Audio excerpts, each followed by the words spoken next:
Sania Swat commissioner मलकंड की तहकीकाती report सूबाई inspection team को अरसाल कर दी गई है। सयाहों को वाक़े का जिम्मेदार ठहराया गया है। रिपोर्ट के मुताबिक दफ़ा 144 नाफिज थी। सयाहों को दरिया में जाने से रोका गया मगर वो पीछे से जा पहुंचे। सानिया स्वात का जिम्मेदार कौन?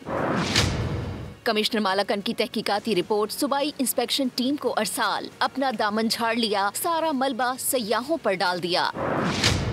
तहकीकाती रिपोर्ट के मुताबिक ज्यादा बारिशों के बाइस दरिया की सतह 57,782 क्यूसिक थी। दरिया सवात में तामीराती काम की वजह से पानी का रुख दूसरी जानिब कर दिया गया था। पानी का रुख तब्दील होने से जाए हादसा पर पानी की सतह कम थी। सयाह वहां जा पहुंचे। होटल के सिक्योरिटी गार्ड ने सयाहों को रोका लेकिन वो होटल के पीछे के रास्ते से चले गए। पानी की सतह बढ़ने पर रेस्क्यू को कॉल की गई।